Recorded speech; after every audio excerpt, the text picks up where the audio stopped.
ऐसे भी बहुत लोग हैं जो पूरे पूरे दिन धूप में रहते हैं, लेकिन वो फिर भी खाना भी अच्छा खाते हैं और कोई हेल्थ प्रॉब्लम भी नहीं है, लेकिन डायग्नोस्टिकली विटामिन डी डेफिशिएंसी दिखा रहा है। न्यूट्रिशनल डेफिशिएंसीज हो जाती हैं। कोई अगर बैलेंस डाइट भी ले रहा है तो कई बार वो बहुत रेगुलर लेना भी बहुत मुश्किल हो जाता है। तो क्या कोई ऐसे हेल्थ चेकअप्स हैं जो आप रेकमेंड करते हैं जो मे बी साल में एक बार करवा लेने चाहिए, जिससे आपको न्यूट्रिशनल डेफिशिएंसीज के बारे में थोड़ा बहुत पता लगे, ताकि आप उस हिसाब से फिर अपना ट्यूनिंग कर सकें, थोड़ा चेंज कर सकें डाइट को?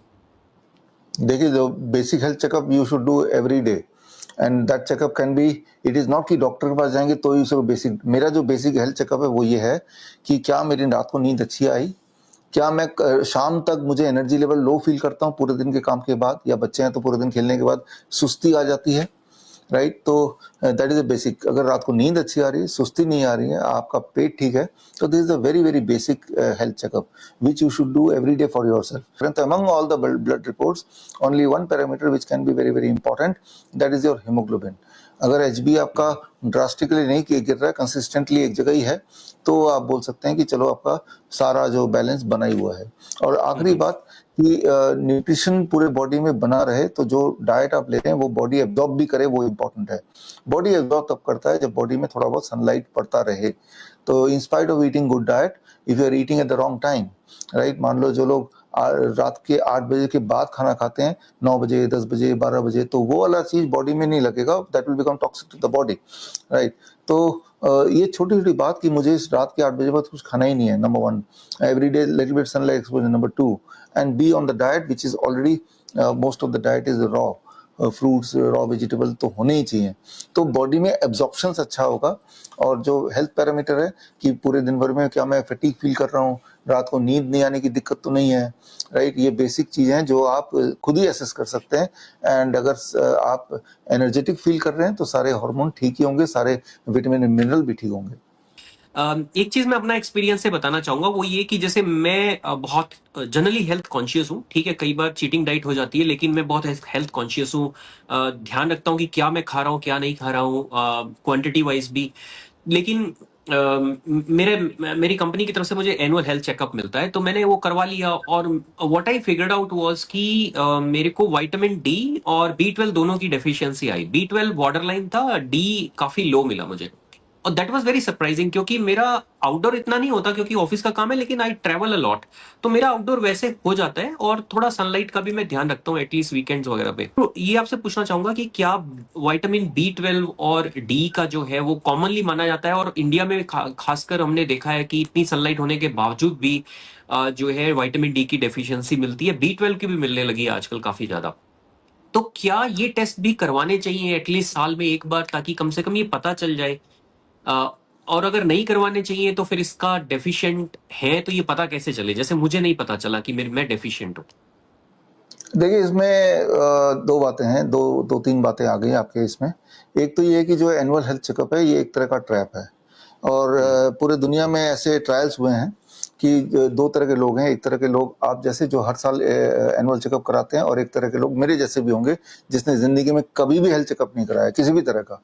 तो जब उनको ट्रैक किया गया फॉर 20 ईयर्स, ये देखा गया कि जो लोग हेल्थ चेकअप रेगुलरली कराते हैं, they are the one, they have more number of diagnoses, more number of diseases, more number of drugs, more interventions and less lifespan. तो हेल्थ चेकअप तो कराना चाहिए। और क्यों नहीं कराना चाहिए? बिकॉज उसका आउटकम ये होता है कि भाई कुछ ना कुछ कमी निकाल देंगे, और उस कमी को पूरा करने का जो तरीका नेचुरल तो बताएंगे नहीं, ये बोलेंगे ये दवा ले लो, ये वो इंजेक्शन ले लो, ये सर्जरी करा लो, दैट इज हाउ। तो एक इंसान बिना मतलब के एक ट्रैप में फंस जाता है, राइट। तो अब आता है कि आपका जो सवाल का दूसरा पार्ट है कि vitamin D and vitamin B 12, ये समझना पड़ेगा जिस तरह से हर एक के बॉडी का शू साइज, बॉडी के साइज भी अलग है, शू का साइज भी अलग है। मेरा जो शू साइज है 10, that is normal for me, but that may not be normal for you और फॉर अदर पर्सन। ठीक उसी तरह से जो एक एवरेज रेंज बनाया जाता है कि यहाँ से यहाँ तक को हम नॉर्मल बोलेंगे, कि विटामिन डी यहाँ से यहाँ तक के बीच में होगा तो नॉर्मल, उससे के बाहर होगा तो उसको एबनॉर्मल बोल देंगे।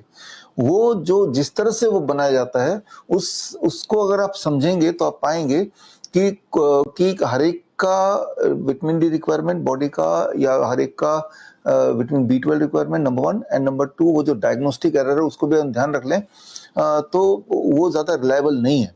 ऐसे भी बहुत लोग हैं जो पूरे पूरे दिन धूप में रहते हैं लेकिन वो फिर भी खाना भी अच्छा खाते हैं और कोई हेल्थ प्रॉब्लम भी नहीं है, लेकिन डायग्नोस्टिकली विटामिन डी डेफिशिएंसी दिखा रहा है।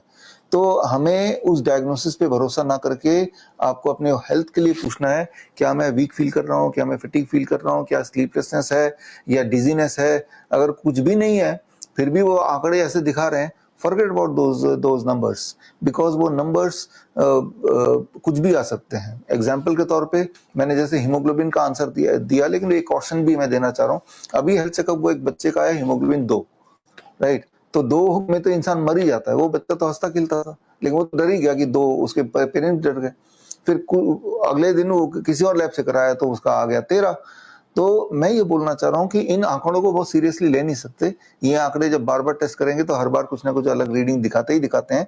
और जैसे मैंने बोला जूते के साइज की तरह हर एक की रिक्वायरमेंट बॉडी की अलग अलग होती है, बनावट भी अलग अलग होती है। तो as long as you are feeling healthy need not to worry.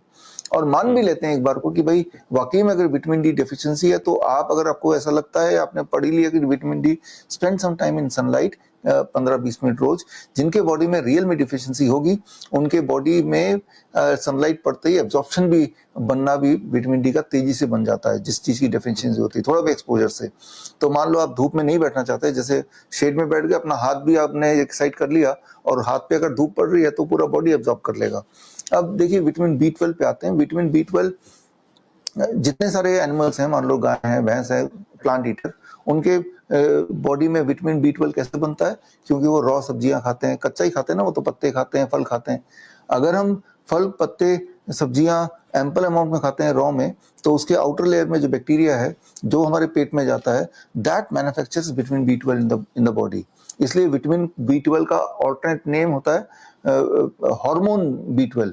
Hormone is the one which body makes, vitamin is the one which body cannot make. But in reality vitamin B12 जिसे भी बोला जाता है वो body खुद ही बनाती है for rest of the animal.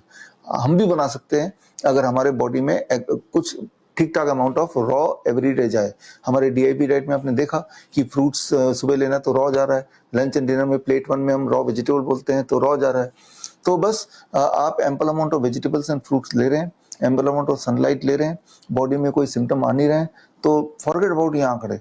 Bishrup.com/30 इसमें जाएंगे तो आपको डायग्नोस्टिक फ्लॉज दिख जाएंगे। तो आपको डायग्नोस्टिक उतना सीरियसली नहीं लेना है।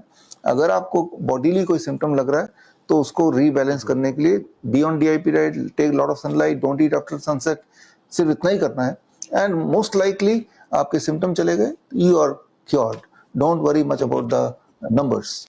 अगर आप डॉक्टर BRC क्लिनिक या फिर डॉक्टर BRC हॉस्पिटल खोलना चाहते हैं या फिर अपने एग्जिस्टिंग क्लिनिक या हॉस्पिटल को अपग्रेड करना चाहते हैं विद डॉक्टर BRC प्रोटोकॉल, तो स्क्रीन पे दिए हुए लिंक में जाके फॉर्म भरें।